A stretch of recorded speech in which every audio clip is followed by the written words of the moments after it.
Geometry Unit 6, Lesson 8, Equation of a Circle. So in this lesson, we want to derive the equation of a circle using the Pythagorean theorem. We then want to use that to write the equations of circles if we know the center and the radius of the circle.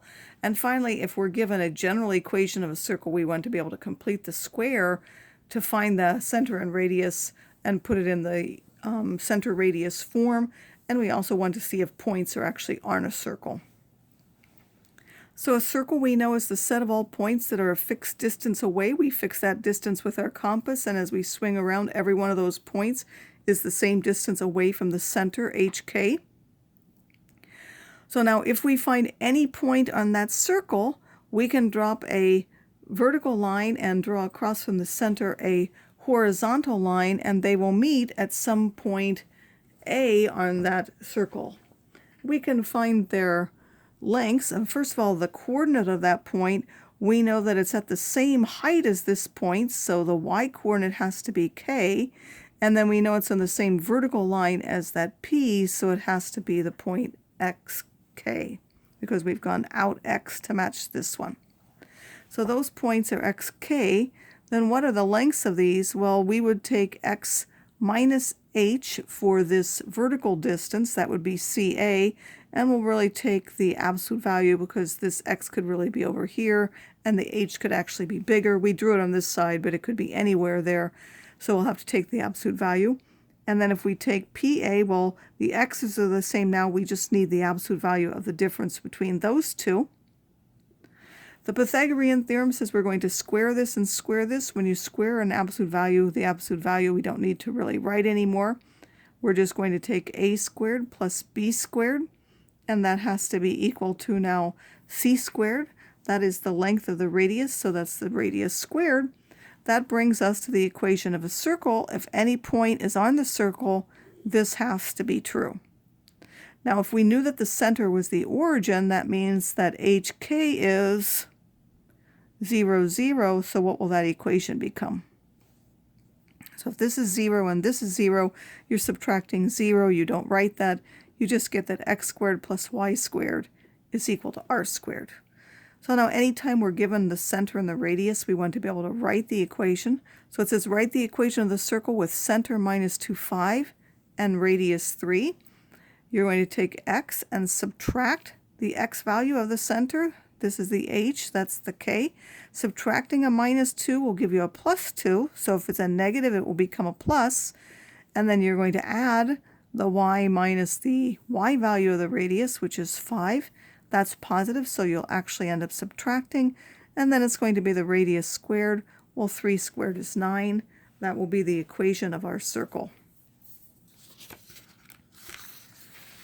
Sometimes we're going to be given an equation like this, where it's not in center radius form. For that, we're going to have to complete the square, and I'll just remind you, to complete the square for a variable, you take, first of all, you have to have ones in front of that. We won't need to worry about that here.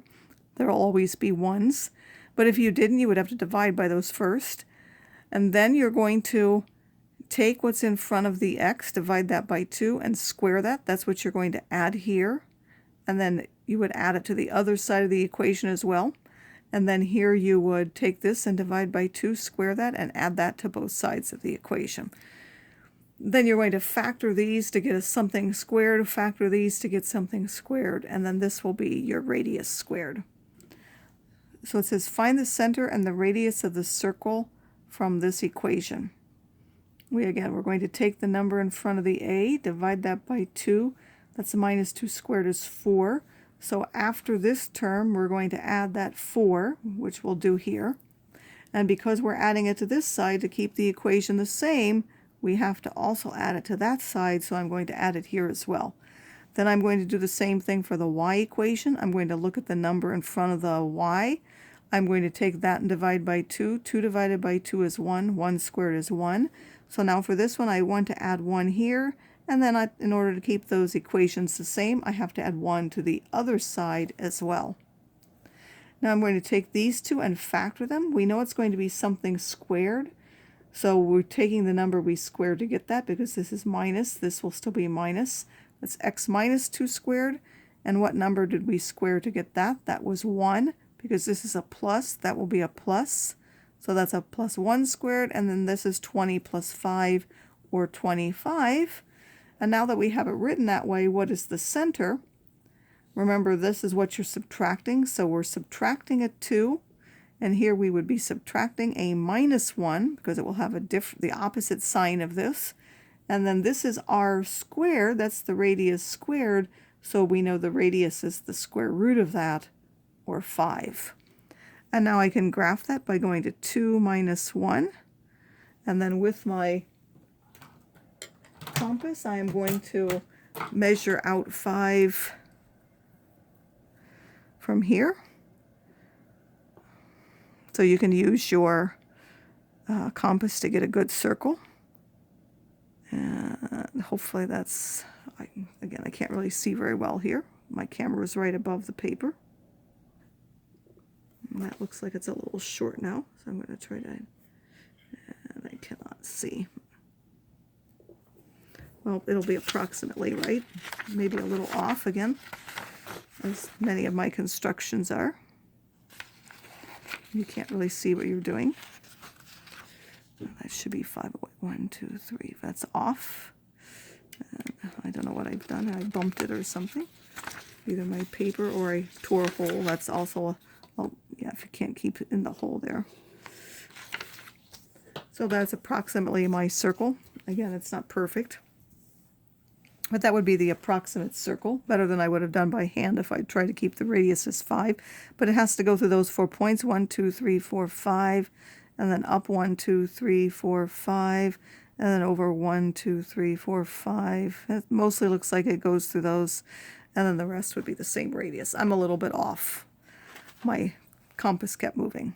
All right, now suppose we want to know if a point is on a circle. Well, if it's on a circle, it has to satisfy the equation of the circle. For example, if I put in here 2, 4, putting 2 in here will give me a 0. Putting in there 4 plus 1 squared will give me 25. So that is a point on the circle. So we'll be able to use that. It'll be true if it's on the circle, false if it's not. So here we have a radius, which is 1, 2, 3, 4. So the equation, it's centered at 0, 0. So that's x squared plus y squared. We're not subtracting anything. And then that will be 16. And now if we want to know if the point 3 square roots of 7, so at 3, is that the square root of 7 there, or is it some other number? Could be either one of those. But we're now going to do 3 squared plus the square root of 7 squared and see if that gives us 16. That's 9 plus 7, that is 16. So therefore it is on the circle. In fact, we can say that that is now this point right here. This is the point 3 square roots of 7.